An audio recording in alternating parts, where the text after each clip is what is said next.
What's going on, guys? Jimmo here again with another exciting video on a few different jobs I'm going to be showing you. But first, let me just answer the question from the last video. I left you guys with the thought on which clear did I use on the previous job, which one was the higher end one and the lower end one. So if you guessed this Grand Am here had a low end clear on it, you'd be right. It has Nason, which is still a fantastic clear, don't get me wrong. And when it comes to this Dodge Ram, it got some Cromax Pro or DuPont. I can't remember if it was the 5400 or the 8300. I think the 5400. I know this Ford Ranger also had the 5400 on it. So that is the clears I used, but it is kind of just one of those things you got to keep in your mind that just because it costs 3 to 4 times the price, it doesn't mean it's a better clear. I actually like the Nason clears better for the most part. Now, before I show you the rest of the paint job on the Dodge Ram that we just seen, and since we're talking about clears, I wanted to show you this new one from DuPont that I just got in called, or labeled, LE5600. And I don't actually know if it's available yet. My rep said he was the first to get it. I was the first to spray it. I don't know where it is on the chain yet, but it's a pretty awesome clear, and it will be out soon if you can't get it already. And it is kind of comparable to the Sherwin-Williams HPC 15, the 15-minute clear that I've shown before.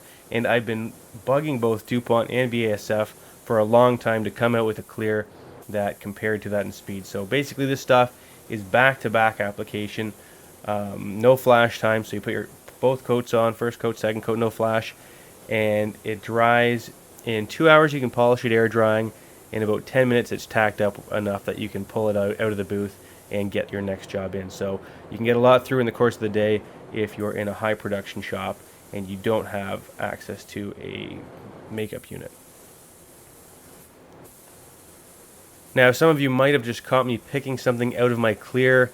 I was probably using I was using a piece of tape that I folded around sticky side down and just pulled out whatever that was, a big chunk of dirt or a tumbleweed or something that blows in there, which happens from time to time.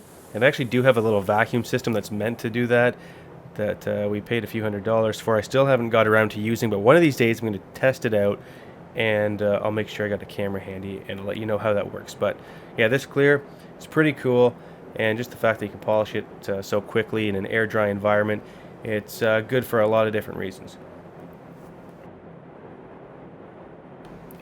Okay, so on to the Dodge Ram. Now, I'm going to be taking my color on the back door, and I'd like to say that's the best place to take the scan, but the hood might actually have been better because I kind of want my fender to match the hood since it's going to be a butt match there, and I'm kind of blending through the back door here.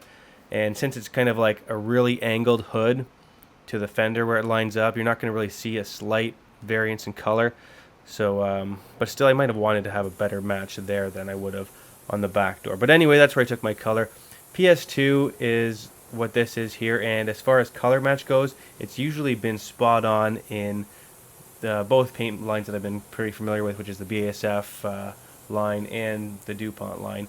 And it seems to be a pretty consistent color where, you know, this truck or a Dodge Caravan or a Sebring or whatever the case may be seems to almost always use the same variant, and yeah, it just seems to work. I don't know exactly why it has such more consistency than any other color, but PS2 generally doesn't give me that much of a problem. However, it is one of the more difficult colors to blend because it uses a circle flake metallic, which doesn't really lay down as well as the other metallics and can create some problems like halos and modeling and that kind of thing.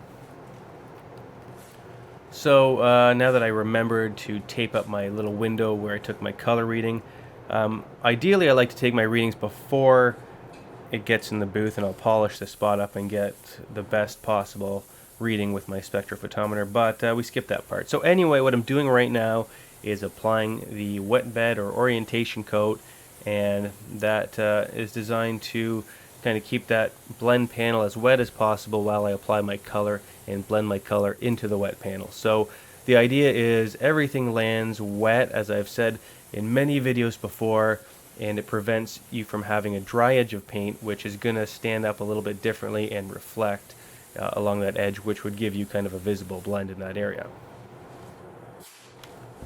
Now, I probably would have been better off using two guns here, but what I decided to do was use my SATA for this entire job, which is a bad habit. I need to get away from it. I only have one SATA, and I kind of like it for everything, but yeah, I'm going to get back to using, I think, my DeVelbus for Basecoat and keep this as a dedicated clear coat gun, and maybe use wet bed blender in it. But I have so many guns, I know I should just kind of pick one and dedicate them to different tasks. But anyway, I just switched my PPS container, which is the paint container that clips onto the top of the gun, and now I can instantly start blending out my color. So I'm going to blend out my color first and then move towards the rest of the panel. So that way everything's landing as wet as possible in the blend area. I'm fanning it out, and all my dry spray is landing on a wet panel. So in theory that turns to wet paint until it dries, which it'll do after I put the blowers on it, and it'll have a more consistent drying time because there is no dry spray, if I haven't said that already 1,000 times.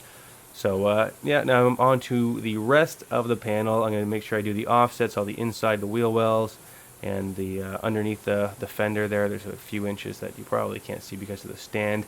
And what's on that stand is another wheel flare molding that I'll be painting separately. So the way the Cromax Pro works, as I've said a few times, is you have your wet coat on, and then your second coat, you pull your gun back a bit further and kind of dust it on, and that evens out the metallics, shifts the color to the right position, and completes your coverage.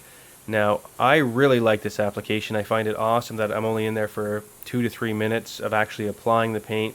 Then I kick on the blowers, and I can be off doing other things, answering my YouTube comments, all that kind of fun stuff, or actually working at the shop. So, you know, it's nice just to only actually be spraying for a few minutes instead of having to come back in the booth 2 to 3 times for color. And even if I use that clear I showed you before, which I'm not going to use on this job, you know, that's 2 trips to the booth and you're done. So that's pretty cool, opposed to the 5 that I've been doing with the BASF videos I've shown you. So on average it takes about 15-20 minutes, I think, for it to flash off before you can actually apply your clear. It depends on the airflow in the booth and the humidity, temperature, and all those kinds of things. But what will happen is we will go from this kind of shine or sheen that you have on there to a fairly flat and dry look, and then you can tack it and apply your clear. And just to clear up anything maybe for the noobs out there, when I say tacking it, it's basically that tack rag I just pulled out of my back pocket, and I'm just going to rub it down over all of the painted area, well, over the entire job really. And what that basically is a slightly sticky cloth that doesn't leave any residue behind. It'll pick up any dirt nibs or dust that's been in the air and sitting on your paint and give you a nice kind of flat, clean surface to start painting on. And you can do that before your base coat, before you apply your base coat or sealers or primers, and after you've applied your base coat when you're ready to clear. But you do not tack in between clear coats, or else you will have a big mess on your hands.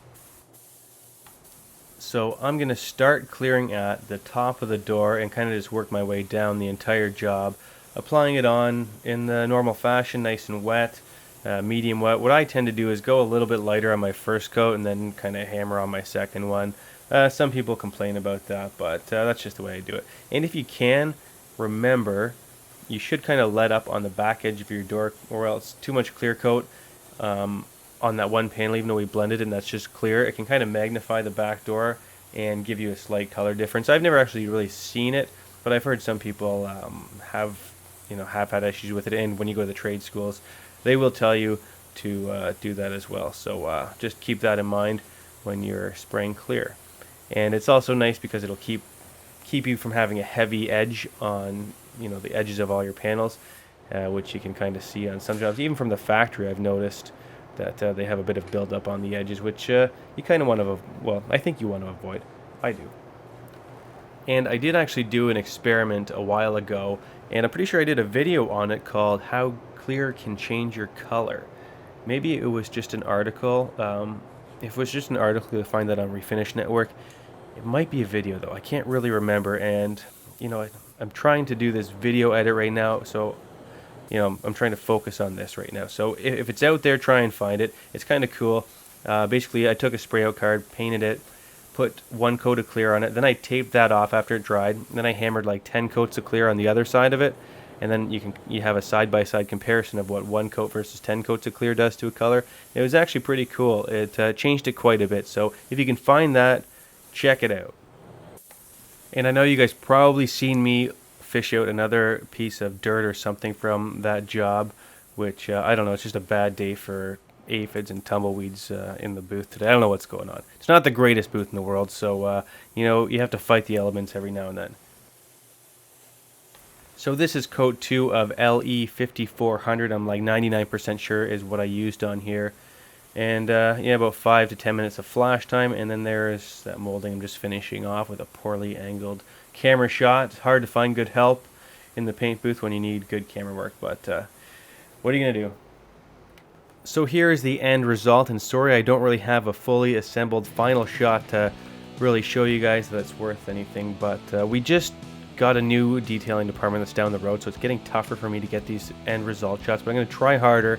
On this one here, just kind of picture a factory perfect Dodge Ram pickup truck, and because that's how it looked. It actually came out really well. So that's it, and that's it for today, guys. Thanks for watching. Don't forget I got a ton more videos coming, so make sure you are subscribed. Later.